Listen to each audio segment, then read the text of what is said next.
Hey guys, we're the SFF and my name's iBlastoff and welcome to a brand new video based on the Black Ops 2 DLC which got mentioned yesterday, and it was released with a trailer and it shows you the multiplayer maps and the new zombies map. So I'm going to be talking about the new zombies map. This is of course map pack 3, which will be the new DLC for Black Ops 2, and the Black Ops 2 DLC is called Vengeance. That's the name of the map pack, and this will be released on July 2nd. Now if you haven't seen the trailer, I posted it to the channel a couple days ago, or maybe it was yesterday. I think it was yesterday that it came out. So go ahead and check that out if you haven't seen it already. That will have all the audio. This is just going to be a video of me discussing some things I noticed in this trailer regarding the zombies map Buried. And yeah, I'm just going to be picking out key points, giving you my thoughts and a little bit of an analysis on certain things. And yeah, if you like it, stay tuned, like this video. If you haven't seen the trailer, go check that out now and then come back. And yeah, let's get into it. So this map pack is map pack 3, and what it offers is a Wild West town underground. Basically, it's like a lost city. So this is, it's called Buried, which makes sense. It's like a town that's been buried and you're buried, and you can see the mines there, and you've got the zombies with the cowboy hats, and it's got this Wild West theme about it. Now when I first saw this, I was like, whoa, Treyarch, random theme, what are you doing? It's like, how the hell does this tie in with the storyline? I know you can time travel and time skip and whatnot, but it does seem like Trek have done a bit of a random map, like they're running out of ideas. It's a bit dry. But yeah, we'll have to see how this plays out. So my expectations are not as high as they were for Mob of the Dead. So I'm hoping that it's actually going to be a really good map, because I've got quite low expectations of it. So the first thing to notice and point out is the fact that the new characters are back, and Jimmy Selinsky mentions in the trailer that they will help us to learn more about the storyline and how things have developed. Apparently these characters have learnt more, and now that they're here, they're going to actually like tell us stuff and help us build a bigger picture of what's actually going on. So with this, I started to think this Wild West town, like I was saying, it's not like the Black Ops 1 maps where you have Ascension and then you've got Derice where everything started, and there's everything, every map from the Black Ops 1 and World at War days all linked together. It was really cool. I mean, when you look at Transit, Die Rise, and then Buried, like these random themes, like they just don't tie in together. The only thing that's slightly tying them in is the nav card reader. So based on this, I'm assuming that the nav card is going to be the Easter egg. If it's not, I will be surprised, but I do think it will obviously tie it in.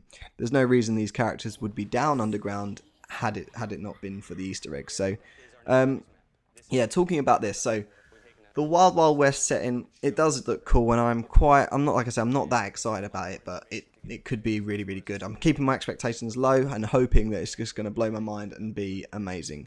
But with the nav card reader, I was thinking, obviously the antennas and stuff and the pylons, they're always above ground. How will it work if it's underground? This kind of makes me think about the Easter egg, that will we be able to actually go overground just for like a little part of the map, or even if it's the end of the Easter egg, you get to launch the nav card reader or the pylon or whatever, but it's kind of like a little section above ground. Is Pack-a-Punch the bit where it's above ground? I don't know. All these sort of things I'm just speculating, but it would be cool, I think, if it's not just underground. If you can actually make it up to the surface, that would actually make a little good spin on it, and they could kind of tie it in with the whole nav card thing. And because the nav card reader is not going to work underground, surely. So yeah, that's that whole thing anyway. So another thing to note is that this guy, in the trailer they mentioned about this sort of like friend or foe guy. You've probably been seeing him if you're watching the footage on screen now, and if you'd seen the trailer. But there's this sort of guy who's in the sheriff's sort of, what is it called, like sheriff's cabin or hut or whatever. And obviously the sheriff's got like a little jail cell, and he's actually in there, as you can see now. And he kind of looks like a George Romero type, and obviously he's going to be a part of the Easter egg. There's literally no reason why he would be there. He's not a boss. He can be a boss. He can be a friend, but he's going to be a part of the Easter egg. I can pretty much guarantee this based on just logic. Logic alone. There's no reason why he would be there, and that they would mention he can be a friend or a foe. If he was a friend, there's no way he wouldn't be a part of the Easter egg. So that's worth mentioning. Another thing that's worth mentioning, I'll talk about this guy in a bit. I'm just going to call him like Hillbilly for now, but we'll talk about him in a bit. Another thing worth mentioning that I picked up was, of course, you can slightly see the new perk, and you can see it just there. It kind of looks like Juggernaut colours with the red and yellow, and it's got an emblem on it just on the side, and I've zoomed in on it, and you can kind of make out what it is. I would say it's like sort of a vulture's head, which of course would relate to the Wild West theme, and the whole scavenger theme which runs throughout Black Ops and all of the Call of Duties. And of course, if you don't know, scavenger is a perk which allows you to pick scavenge packs and ammo off the ground, and it would make sense. It would be a good perk. I know a lot of people in the zombie community have asked for like a more ammo perk, and this would be the time to give it to them. So I think that that's more than likely going to be a scavenger perk. If it's not, then I don't know, maybe, I don't know, I literally just couldn't guess, but from that one pixelated emblem, it kind of does look like a vulture. You can see it there again. So that other thing, I want to go back to talking about this this guy. So basically, I was listening to this trailer over and over again, just trying to see if I could spot anything that's new that no one had spotted, because a lot of people put up their breakdown and analyst analyzed videos yesterday, and I was looking at what people had thought, and I couldn't really find anything too much, but I did manage to find one thing that was quite cool, and it would kind of make sense with the whole Easter egg thing I was talking about earlier regarding that hillbilly type character being a friend or a foe. Now, in this clip I'm going to play after this, you'll just keep your ears open and listen. Don't watch, just listen. You'll hear a certain sound that could be to do with the storyline, and it will probably feature in the Easter egg. Again, I'm just speculating, but I want you guys to debate in the comments now. I'll play it now, and you guys let me know what you think. Fans are going to be very excited about one of our new characters. It's really up to the players to find out whether or not this is something they're going to have to fight or how they can utilize them to their benefit. Fans are going to be very excited about one of our new characters. It's really up to the players to find out whether or not this is something they're going to have to fight or how they can utilize them to their benefit. Okay guys, so did you see it, or hear it should I say? Basically, I played that clip twice for you just so you can pick up on the noises that are played. Now these aren't played through any of the 30 seconds that we get from zombies. It's only on the specific moment you see that hillbilly guy in that sheriff's office, and it just plays these certain bells, and they're not like randomized bells. They actually have a specific, I don't know what the word is actually. What am I trying to think of? They have a specific order to them. They are ordered bells. It's like a certain amount of noise. So you can go back and listen to that again. And basically what he does, he's sitting there all sort of like mopey and grumpy and that and feeling sorry for himself. Then all of a sudden you hear this sound and he just starts going irate and crazy and starts running at you. Now this could be a way for our characters to control him, to make him a friend or a foe.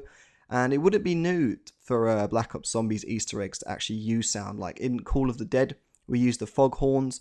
And yeah, this wouldn't be a new thing. So I'm potentially guessing that we would control him via these bells or whatever they are. I don't know. But I definitely think he's a part of the Easter egg. Now, the last thing I want to actually I've got two more things to talk about. One more would be, if you didn't notice, I don't know if this one's really an idea or not, but you can see that in this guy's little prison cell, whatever he's got here, cabin, you can see the perk bottles. Maybe they're not perk bottles, but they are bottles. And they could be perk bottles, so it could be like a super juggernaut, quick revive, double tap, mother liquor, but or he could just be a drunk. I don't know. I just wanted to bring that to your attention just in case it was something worth mentioning. It's probably not. That probably is just alcohol bottles, but who knows? I don't know. I'm just bringing you guys some ideas and we can discuss it in the comments. The last thing, of course, without mentioning it, is the bonus gun we receive with this map pack, which is the ray gun Mark II. And I was a bit like, the Mark II wasn't, again, I wasn't that like enthusiastic about it, but I do think it looks good. And I did notice that the fire rate is a lot faster than the original ray gun. And Jimmy Selinsky even mentions that it can take out a whole horde of trains by firing these, like, basically, it looks like a laser beam. It just goes straight through the whole zombie train, which will be really cool. So that's one wonder weapon we got. But David Von Hart tweeted that we'll get another wonder weapon in this map. So that's not the only one we're going to get, which is good. If it was, it would be a bit lame, but we're going to get another wonder weapon. That's just a bonus gun, and they're going to put that across all the zombie maps once you download the Vengeance map pack. So that's pretty cool to look forward to. I want to be able to use it and play with it before I actually judge the ray gun Mark II. Hopefully it'll be better. I'm assuming it would if it's a Mark II, but who knows. Anyway, guys, that's the end of this video. If you've liked it, please hit that like button. It really does help support the channel. We're going to be live streaming all of Map Pack 3 on day of release on July 2nd. So please follow us on Twitch if you haven't done so already. The links will be in the description. And guys, as always, thank you, and I'll see you in the next video.